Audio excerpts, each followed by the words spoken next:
real sobre isso. E utilizando-se de uma frase que é muito propagada pelos oradores espíritas e muito propagada no movimento espírita em geral, uma explicaçãozinha muito rápida sobre isso, é mais ou menos assim: o espírito, ele está adormecido no mineral, ele agita-se no vegetal, desperta no reino animal e conscientiza-se no reino hominal, na fase humana. Então o espírito, criado simples e ignorante, ele percorre todos os reinos: o reino mineral, o reino vegetal, o reino animal, e ganha mais complexidade na fase humana. No mineral ele está adormecido ainda começando as suas ligações atômicas com outros átomos. No reino vegetal, então, ele passa a reagir a estímulos. Os vegetais, as plantas, começam a reagir ao processo de fotossíntese, começam a reagir aos processos de contato com o sol, com a água, com a terra, já ganha uma complexidade. No reino animal, ele passa a ganhar um instinto. E o que é o instinto? Muitos de nós, de forma superficial e às vezes até equivocada, temos um conceito muito raso do que seja o instinto. E assim, e dessa forma, o instinto acaba ganhando uma conotação ruim. Porque a gente não consegue domar os nossos instintos. Mas na verdade, gente, os instintos é a mão divina do Criador conduzindo a criatura. O instinto é uma coisa boa. É uma coisa boa. Porque os animais fazem o que tem que fazer, cumprem o seu papel na natureza e pronto. Não tem meio termo. Ou alguém aqui já viu alguma colmeia fechar porque faliu, não deu certo, parou de fabricar mel? Não existe. O formigueiro fechou, não deu certo, o gerente lá não soube comandar a situação, o gerente do formigueiro. Não existe. Por quê? Porque os animais não erram, porque eles são conduzidos pela mão do Criador, nas suas funções para com a natureza. Então o morcego não vai deixar de espalhar semente, e assim para com todos os animais. Cada animal cumpre a sua função na natureza. Até que, e assim o espírito vai passando de experiência em experiência por todos os animais. E com o passar de milhões de anos, ele chega à fase hominal, à fase humana. E é aí que ele ganha, e é aí que ele tem uma conquista. Que conquista é essa? Do livre-arbítrio. É aí que ele ganha o poder de decisão. O Criador vinha conduzindo a criatura através dos instintos, não só nos animais, mas também nos homens primatas, todos os tipos, dos homens primatas que a ciência já nos desvendou. Aí ele chega na fase em que ganha o poder de decisão, o poder de decidir. Mal comparando, mas só para a gente ter uma melhor visualização sobre isso. Desculpa, sua menininha está com quantos anos? 3. Ela começou a andar com quantos? 9 meses. Uns 9 meses. Quando ela começou a andar, você ia segurando a mãozinha dela até ela conseguir se equilibrar. Então essa primeira fase é quando Deus pega a criatura e vai guiando pela mãozinha. E quando você soltou a mãozinha dela, ela começou a andar sozinha. Ela às vezes tropeçou, caiu. Você estava sempre ali perto para... Isso é semelhante ao processo pedagógico que Deus faz com o homem. Quando o homem ganha o livre-arbítrio, conquista, é quando Deus começa a soltar a mãozinha. E o homem começa a caminhar sozinho.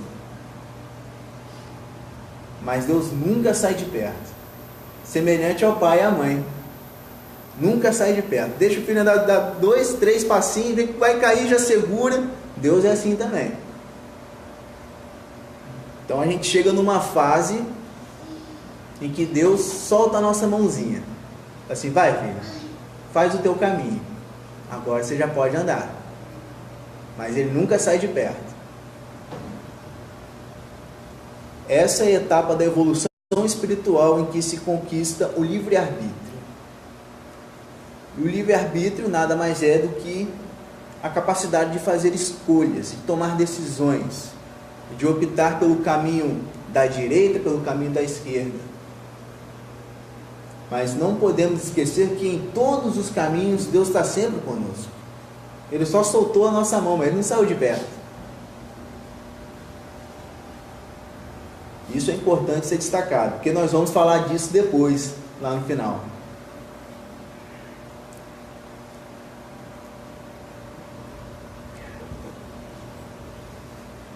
Algo muito semelhante a esse conceito a gente encontra no livro Brasil, Coração do Mundo, Pátria do Evangelho. Porque o livre-arbítrio, vejam bem, olha que interessante isso. O livre-arbítrio ele não existe apenas no plano individual. Quando a pessoa, um indivíduo, toma uma decisão ou outra. Existe também a responsabilidade do livre-arbítrio coletivo. Coletivo. E a gente visualiza isso no livro Brasil, Coração do Mundo, Pátria do Evangelho, psicografia de Francisco Cândido Xavier, ditado pelo Humberto de Campos. Um livro magnífico. Acho que tem aí, né?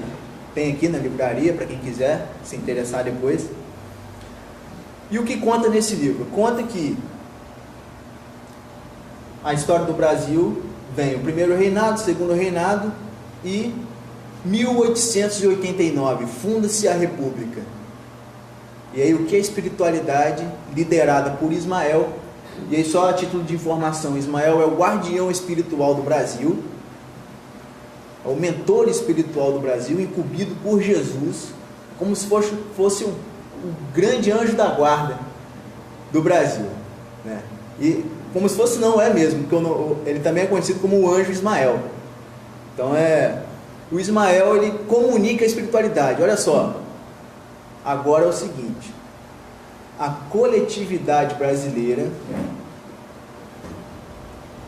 chegou ao patamar de maturidade política, porque fundou-se a República.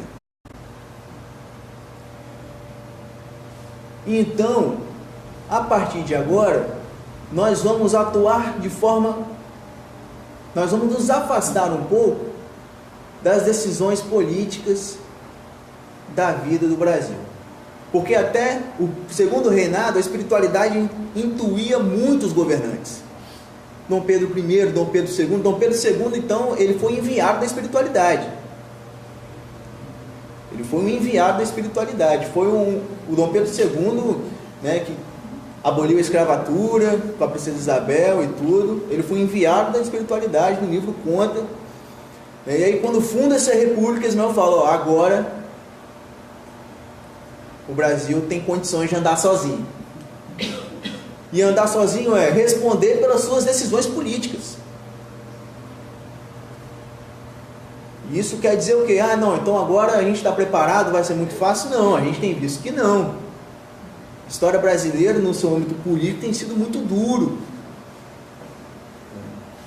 A gente tem sofrido muito no âmbito da democracia e no exercício dela, mas é assim que é o aprendizado.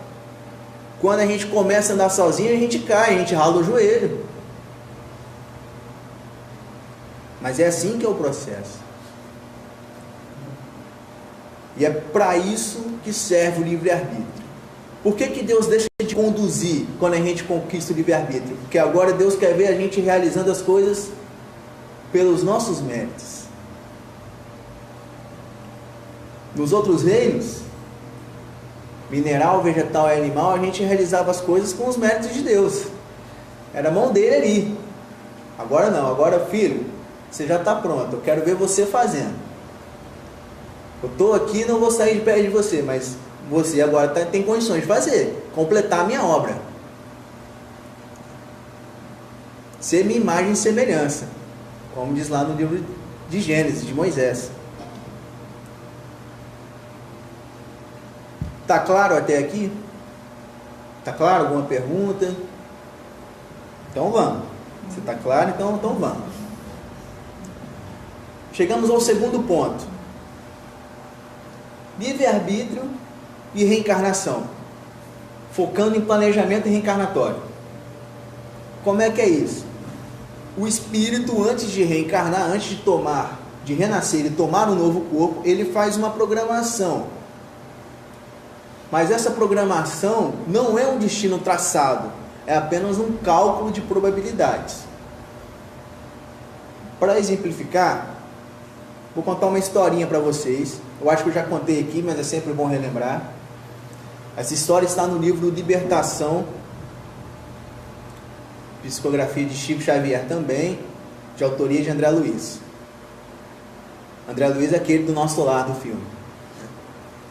E nesse livro, Libertação, conta a história do Silas. Não, confundi o livro, gente. É Ação e Reação. Ação e Reação. Conta a história do Silas. O Silas é um espírito que já estava lá em Nosso Lar, fazia 20 anos, mais ou menos. Trabalhando, né, no bem, acolhendo os espíritos que chegavam em sofrimento. E numa conversa com o André Luiz, ele conta, ó, eu estou aqui trabalhando, mas eu preciso reencarnar para poder fechar uma conta, que está um débito. E aí, como é que é isso? E o André Luiz, como é que é isso? Você ainda precisa reencarnar? Eu achei que você já nem precisasse mais. Não, eu preciso. E aí Silas conta para o André Luiz a história dele. Na sua vida anterior, o Silas tinha reencarnado numa família muito abastada, com muito dinheiro, o pai tinha muitas terras, e ele era filho único. Então você imagina, o pai fazendeiro, a mãe dona de casa, ele filho único, ele estudou, se formou, mas nem quis exercer a profissão, não precisava. O pai tinha, o que o pai tinha dava para sustentar 3 gerações. Então ele não se preocupou em trabalhar. Mas e a mãe dele, depois de um tempo, veio a desencarnar. E aí a postura do Silas, depois da desencarnação da mãe, foi um pouco assustadora, até para o pai dele. Porque o Silas começou a fazer conta de herança. Agora que mamãe faleceu, tudo do meu pai vai ficar para mim. Mas isso só acontecia naquela época, tá, gente? Hoje não acontece mais não. E aí, o Silas, 5, 6 anos depois da desencarnação da mãe, ele teve uma surpresa. O pai casou-se de novo. E aí foi um baque para o Silas, porque não ia ficar mais tudo só para ele quando o pai dele falecesse. Ele ia ter que dividir com a nova esposa do pai. O que o Silas faz? Assassina a nova esposa do pai envenenada. Desencarna, vai para o mundo espiritual, sofre, depois é acolhido e trabalha em Nosso Lar. E André Luiz pergunta a ele, não, então, por que você não reencarna logo? Né? Vamos fechar essa conta. Aí eu, não, pois é, André Luiz. Então eu já tem anos que eu estou me preparando, né? Porque não é assim, vamos que vamos, né? Tem anos que eu estou me preparando. Eu já conversei com meu pai, ele aceitou reencarnar comigo de novo. Já conversei com minha mãe, ela aceitou reencarnar comigo de novo. Só faltou uma pessoa, quem? A madrasta. Aí e o André Luiz, mas só ela está faltando, porque você não convence ela logo, não acha ela. Ele falou assim, ô André Luiz, eu nem achei ela ainda, no mundo espiritual. Não, mas como assim? Vamos pedir ajuda, né? Para os mentores, né, para os outros trabalhadores aqui, para te ajudar a encontrar. Eu falei assim, eu já pedi, mas eles dizem que essa é uma tarefa minha, da minha colheita. Eu tenho que encontrá-la sozinho e convencê-la. Isso aqui, gente, é só para a gente ter uma noção de quanta coisa teve que conjugar para você estar encarnado aqui. Quantas coisas tiveram que ser combinadas. Então existe uma programação, uma combinação, as pessoas se organizam, né? Os espíritos se organizam e vêm.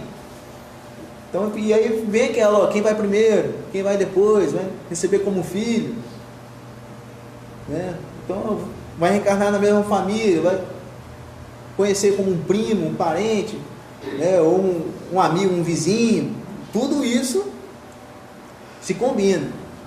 Mas pode ser que as coisas não saiam do jeito que programou. Por quê? Por causa do livre-arbítrio. Por causa do livre-arbítrio. Então não existe essa coisa de alma gêmea. Ah, porque eu combinei com fulano de reencarnar e casar com ele aqui. Mas você pode chegar aqui, conhecer outra pessoa e foi feliz da vida com ela, não tem problema nenhum. Não tem problema nenhum, isso é livre-arbítrio. A mesma coisa numa casa espírita. Ou a gente acha que os trabalhadores, que se juntam para trabalhar numa casa espírita, não tinham combinado alguma coisa antes. Ou não tinham combinado. Vamos fundar uma casa espírita lá na cidade, isso lá no plano espiritual, né? Vamos todo mundo aqui, vamos juntar, nós vamos combinar, vamos fundar uma casa espírita lá na cidade, tudo mais. Combinado? Combinado. Combinei com fulano, beltrano, ciclano, e vamos. Então tá, quem vai primeiro? Não, fulano vai primeiro. Então ele vai, funda a casa com outros trabalhadores, depois vem a outra geração para dar continuidade, depois vem a outra. Aí aquelezinho último que combinou, falou assim, não quero mais não. Não quero mais não. Eu vou tocar na minha bandinha mesmo, de música mesmo, de rock. Não saber disso não. Não, tudo bem. Não tem problema nenhum. Porque o mecanismo do trabalho espiritual, o trabalho material, melhor dizendo, aqui no plano físico, ele é sustentado pelo plano espiritual. Então, quando a gente vem trabalhar numa casa espírita, numa igreja, numa entidade religiosa, num trabalho no bem, seja qual ele for, não é mérito nosso. Eu estou indo trabalhar e tal. Não é só mérito seu. É a espiritualidade que toma conta daquele trabalho ali e abrir um círculo para você. Ele abriu um círculo para entrar. E se você sair, não é o trabalho que perde porque você saiu. É você que perde porque saiu do trabalho. Porque nem Kardec, nas palavras dos espíritos, era insubstituível. Nem Kardec. Os espíritos são enfáticos. Se Kardec não tivesse conseguido terminar com a sua obra, já tinha outro preparado. Então, eu não posso pensar que se eu quiser parar de dar palestra, a espiritualidade vai ficar triste comigo. Já tem outro preparado. Igualzinho, inclusive, né?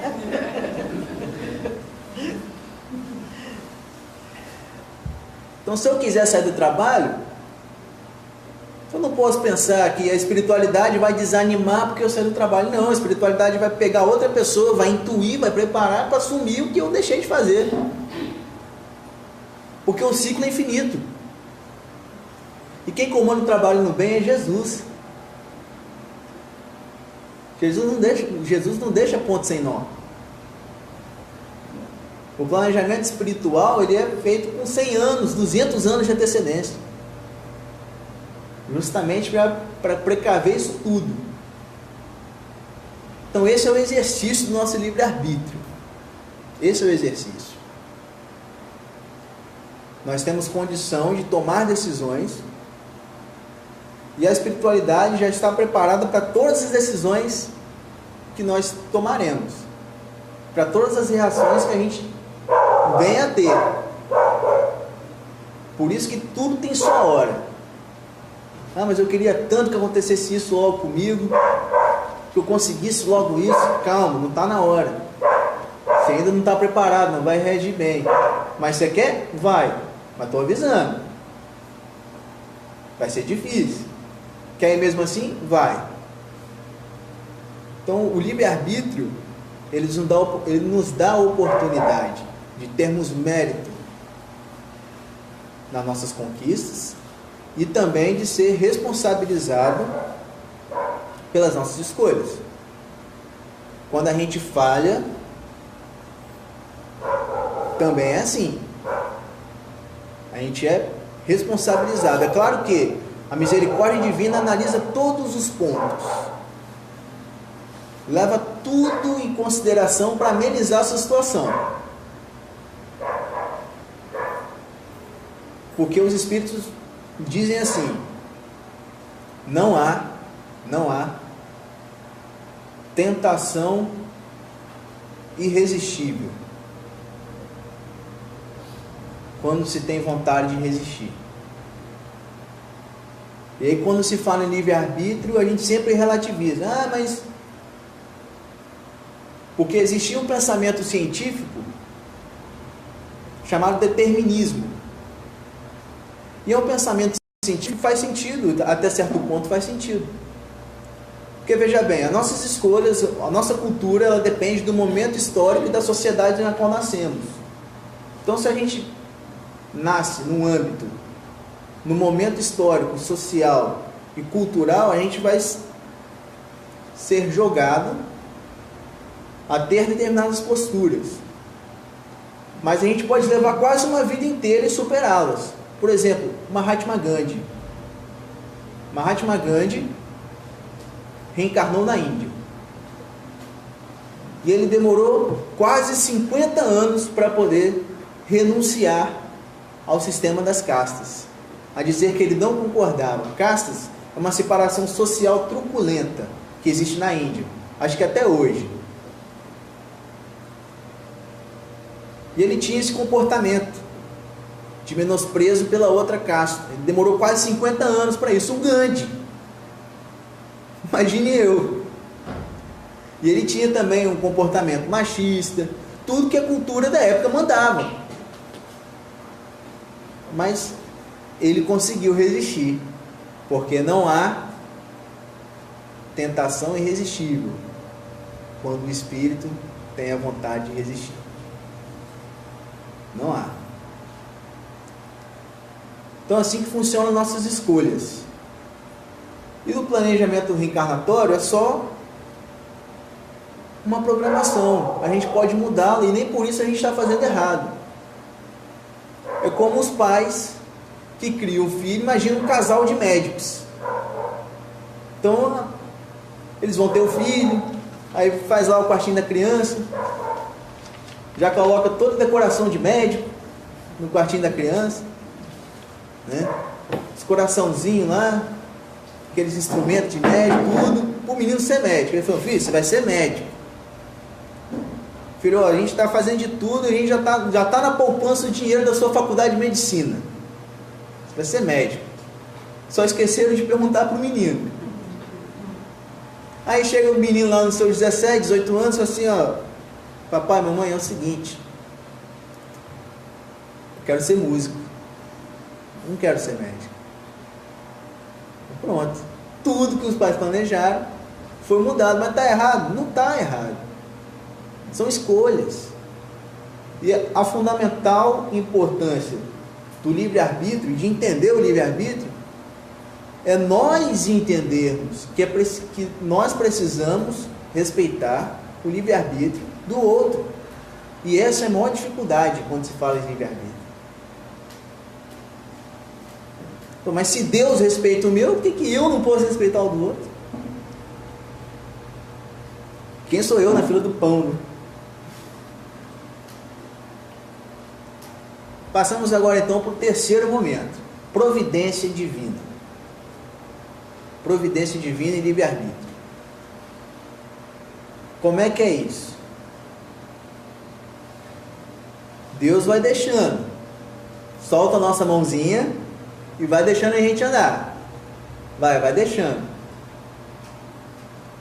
Mas vai ter momentos em que Deus vai precisar te pegar no colo.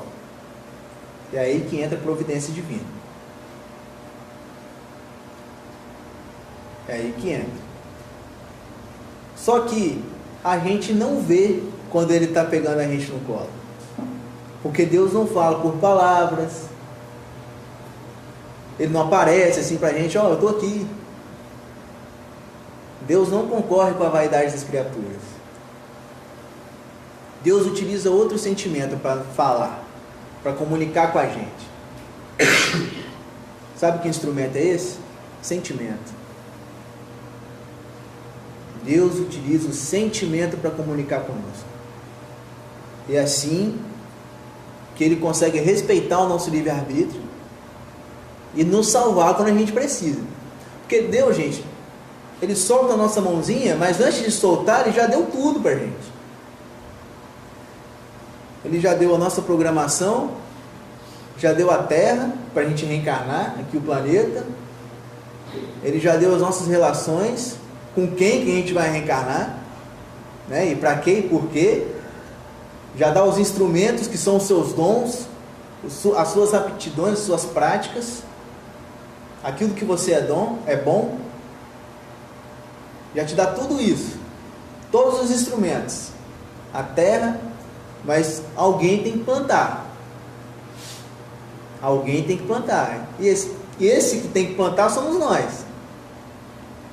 Aí você escolhe plantar morango, batata, café. Você escolhe o que você vai plantar. Mas se você plantar algo ruim, Deus vai estar com você vendo você colher o algo ruim que você plantou. Vai estar do seu lado suportando. E é importante entender isso para desmistificar algumas coisas como castigo de Deus. Às vezes o sofrimento nosso é apenas consequência do nosso livre-arbítrio. Como um indivíduo, por exemplo, que fumou 30 anos. Aí fumou 30 anos. Aí veio o câncer no pulmão. É castigo de Deus. Não, mas pera aí. Mesmo na hora mais grave, quando o indivíduo está cometido pelo câncer de pulmão, Deus vai estar lá ali do lado dele. Mas é preciso ter consciência que o que causou o câncer no pulmão foi o uso indevido da substância, o cigarro. E assim, para várias outras situações. Então, uma pessoa que é muito orgulhosa, está só plantando orgulho. Orgulho, orgulho, orgulho, orgulho. No final ela colhe o quê? Solidão. Não tem jeito. Ela colhe solidão. Mas às vezes a misericórdia divina é tão... estende tanta mão para a gente que mesmo para aquele orgulhoso ele vai deixar alguém lá, nem que seja um enfermeiro do lado da cama dele no final da vida, para ele não morrer sozinho. Então o pai é muito orgulhoso, muito abastado, muito avarento, e ele nunca tinha tempo para os filhos, e ele, para tentar compensar essa ausência, pagava, tinha condições para isso, e pagava os melhores profissionais, os melhores, para poder educar os filhos dele. E os filhos faziam tudo, né? Escola, francês, inglês, música, tudo. Os melhores profissionais. Aí chega no final da vida, ele fica doente. O que é que os filhos fazem? Pagam os melhores profissionais para cuidar dos pais.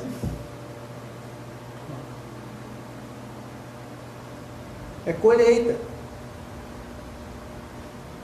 Então, no final da vida, o indivíduo não sabe o que é ter os filhos perto. Entende como é que é? Mas Deus está lá do lado dele. Pode ter certeza. Deus está lá do lado dele. Tem um filme muito engraçado, chamado Todo Poderoso, com Jim Carrey. E aí, para quem nunca viu o filme, né, só explicando mais ou menos, rapidinho assim, o tempo está acabando também, né? Olha aqui, professor. Então, eu não sei ver relógio ponteiro. 7h20 termina. Falta 10 minutinhos. Então, nesse filme, o Jim Carrey, né, ele fica aborrecido com Deus, porque ele queria ser o âncora do jornal e tal, e é o outro que consegue, não é ele. Então ele se revolta, falando que Deus não está fazendo a parte dele, porque ele trabalhou muito para poder chegar e não conseguiu. E essa é a nossa angústia. Nem tudo é para a gente. A gente precisa ter calma. Não, porque eu quero ser um profissional de sucesso, não sei o que, ganhar muito dinheiro. Calma, às vezes você não está preparado para ganhar muito dinheiro. Calma. Então, às vezes, o sucesso é do outro. Deixa ser. Não tem problema. A gente não depende disso para ser feliz. Mas aí o Jim Carrey, né, o Bruce, o nome do personagem é Bruce, ele se revolta. E aí vem o Deus, mais conhecido como Morgan Freeman, né? Ele vem e fala assim, ó, então tá bom, você quer meu emprego? Eu te dou. Vou tirar umas férias. Aí como assim? Mas Deus não tira férias? Não, eu tirei férias na Idade Média, até brinca, né? Na Idade Média Deus tirou férias, para quem não sabe, né? E aí, ele fala assim, ó, Bruce, você vai ter os meus poderes. Então você pode usar os meus poderes para o que você quiser. Menos uma coisa, uma. O quê? Você não pode interferir no livre-arbítrio. Olha como é que é importante essa coisa do livre-arbítrio. A gente tem que caminhar sozinho. Sozinho. Mas olha que curioso. Quando Deus solta a nossa mão, de forma mais direta, Ele solta. Mas aí, vem uma legião de espíritos para andar junto com você, amando dele. Deus é um pai muito coruja, né, gente? Um pai muito coruja. Aquele pai coruja que está lá. Não, meu filho está aqui, debaixo da minha asinha. Agora ele vai andar sozinho. Aí ele pega vigia meu filho lá, tá? Vai lá, vê se ele não vai aprontar. Fica lá do lado dele. E Deus manda. Então tem uma centena de espíritos durante a sua jornada evolutiva, durante as suas encarnações e encarnações, que estão ali do seu lado. Então, ó, não faz nada de errado não faz isso não. Vamos lá, eu estou aqui com você. Em nome de Jesus, de Deus, eu estou aqui com você.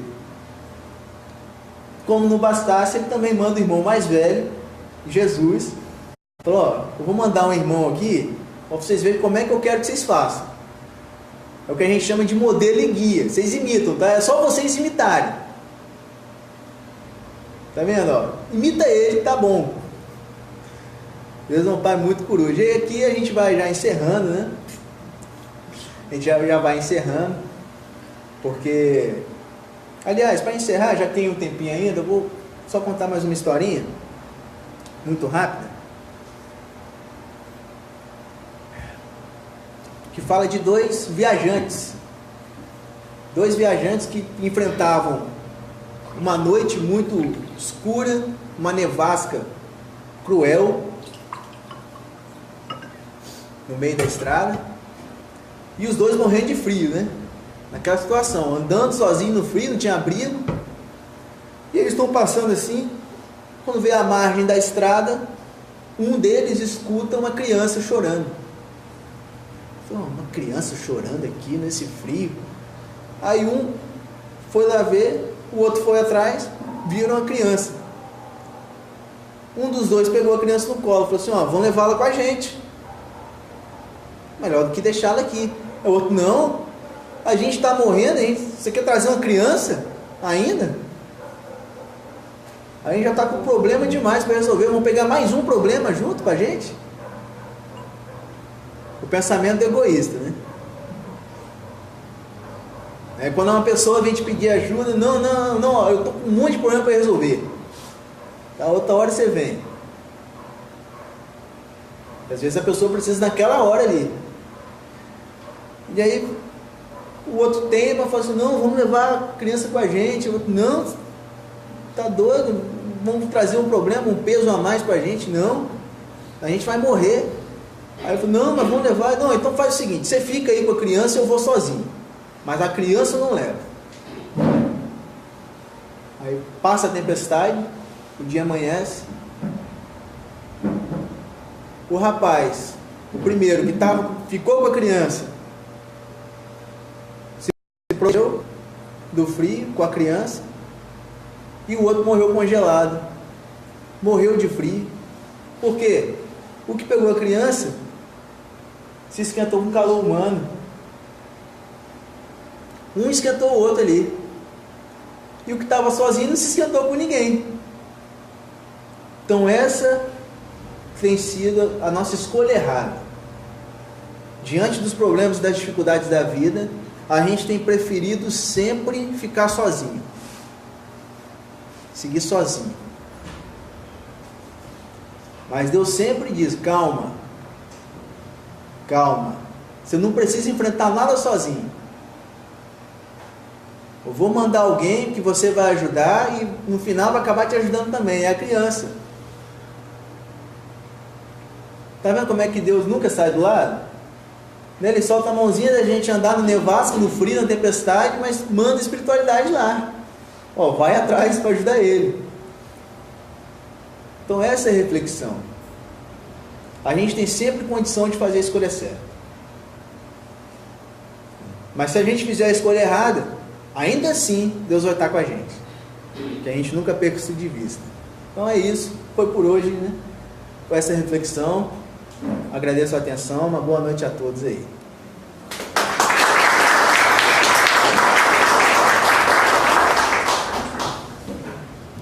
Vou dar a volta aqui porque aí não aparece a minha cara, entendeu?